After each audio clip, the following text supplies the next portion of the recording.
get these jobs back, these layoffs rescinded immediately across California, and educators here in San Francisco stand with you. Comrades, these corporados making these decisions, and they're not public servants. They're not public servants, have no memory and no shame. They have no memory that while they were safe in their homes during the pandemic, it was America's healthcare workers who were out there on the front lines taking care of people.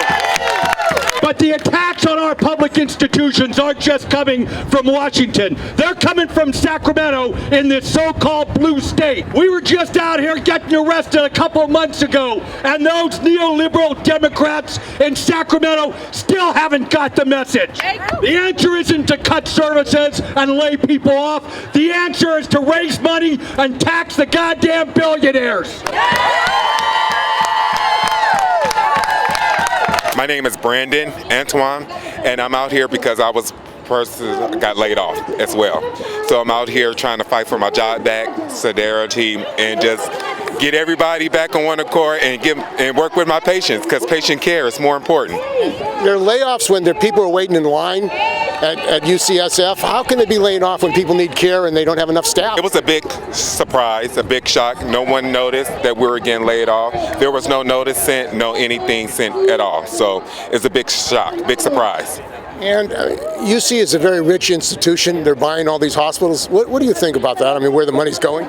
The money is going in their pockets. It's not going to patient care. And it's kind of crazy that you can build all these hospitals, you can get all these executives, but you don't care about your employees. And your employees are the one that's making sure that the patients are taken care of. When you're sitting in your office sipping on your nice cup of coffee, you're not caring about the patients, you're caring about the money that's in your wallet.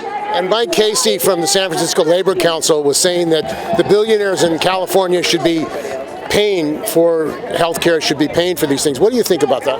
I think they should, yeah. We need patient care. What is health care for? Why are we in existence? If we're not going to get the care, then we don't need doctors. We don't need hospitals. What about the other unions? The UPTE CWA are without a contract. UAW, the CNA are without a contract. You think that there should be more unity of all the unions that you see? Of course. Of course. Unity. More unity, because unity speaks. It speaks volume. If you don't have the unity, it doesn't speak at all. So yes, more union, more contracts, more everything. Yes, I agree.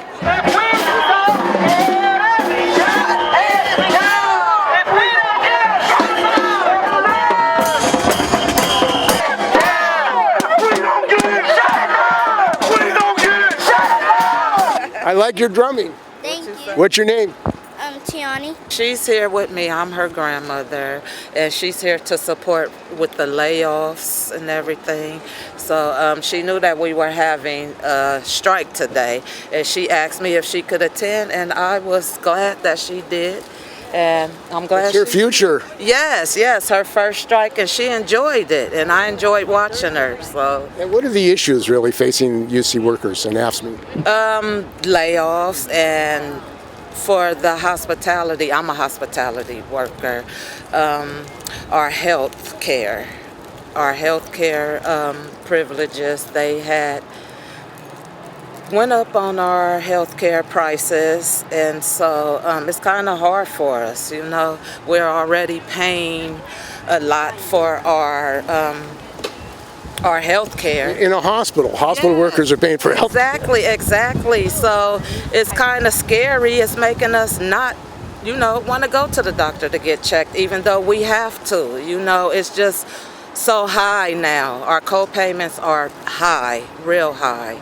And I have a 17-year-old that I have to pay co-payments for when I take her to the doctor. I have to pay co-payments for myself. It went from $125 to $130 now, $130, and that's high. It's scary. It's scary. Just living in San Francisco, the Bay Area. Exactly. And I live in Vallejo, so I travel, so I'm here to support the hospitality and the layoffs and the health care. What can people do to support you? Because, it sounds like they have money to buy hospitals. Oh, yeah. They have a lot of money, but... a lot of money to buy a lot of things, Just have consideration for the workers. You know, we're here for the patients. Like myself, I love the patients here. I love being a healthcare worker. I love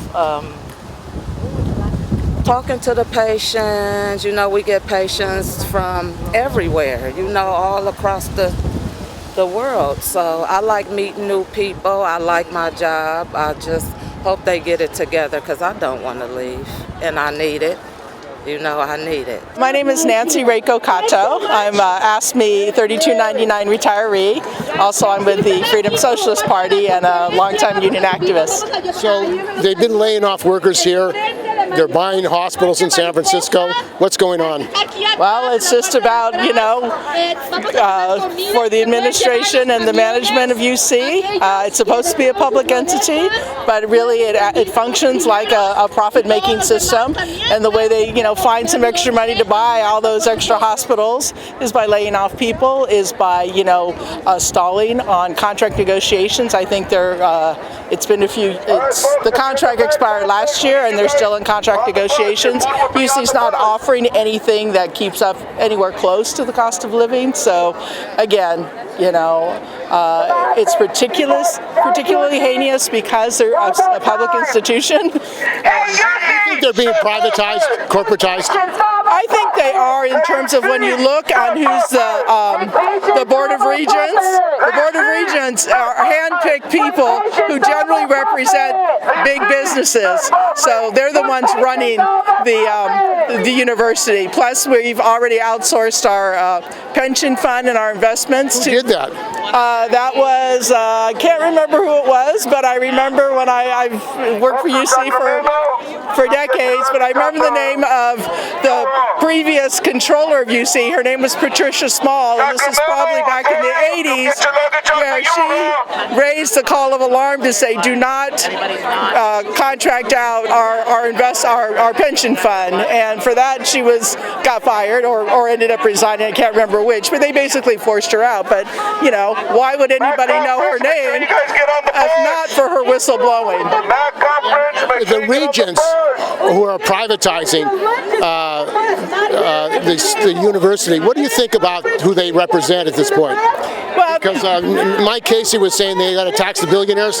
The billionaires are running the university. Exactly, yeah. Well, that's it. I mean, you know, how can you call it a public institution when you have the billionaires running it? So because they have political and economic control, they're going to do it all in their, in their own names. You know, they're investing in, so many different things from, investing in Israeli, and Zionist. They support Israel. Exactly. Yeah, exactly. So that's another fight we're engaged in as well, right? To say take our money out of companies and countries that are hurting people, working people throughout the world. And I mean, there's a lot of anger against the Democrats, Mike Casey, but we don't have a Labor Party in this country. Working people don't have a political alternative. What do you think about in California, particularly, that are under attack? The Democrats and the legislature are not really doing anything to protect workers. I mean, from these cutbacks. Cal OSHA has virtually been shut down. You can't get any OSHA inspectors. There are less than 200 in California. Yeah. Well, the thing is, the myth of a blue state, the myth of a liberal state government is just that. It's worse than a myth because it doesn't even exist. California has a supermajority, has had for decades, and we're the fourth or fifth largest economic powerhouse in the world, and we can't afford to take care of our homeless and houseless people. The way we take care of it is basically round them up and more prisons. Their stuff. Exactly. Yeah. So the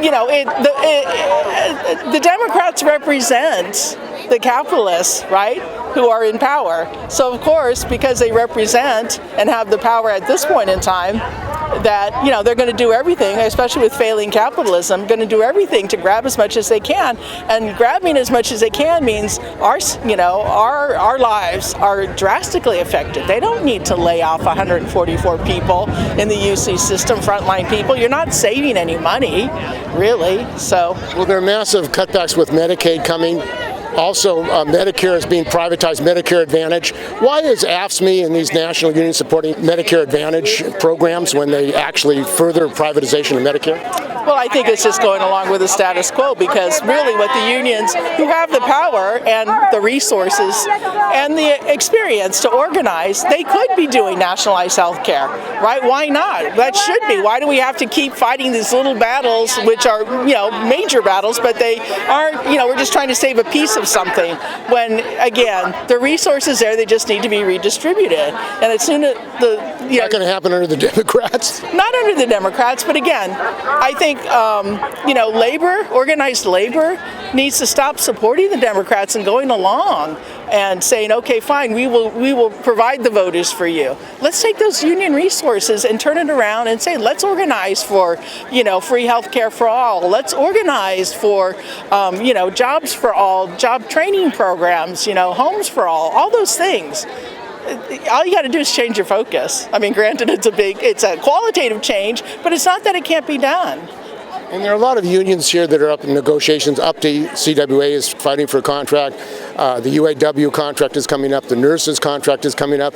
It seems like it's necessary that there be a united front. Just one union against UC is not going to cut it. No, exactly. I mean, that's the whole thing about building and having unions work together. I mean, ultimately, let's talk about, what about a general strike, where the unions come together and they say, let's all shut it down, because one union shutting down one part of a hospital isn't enough.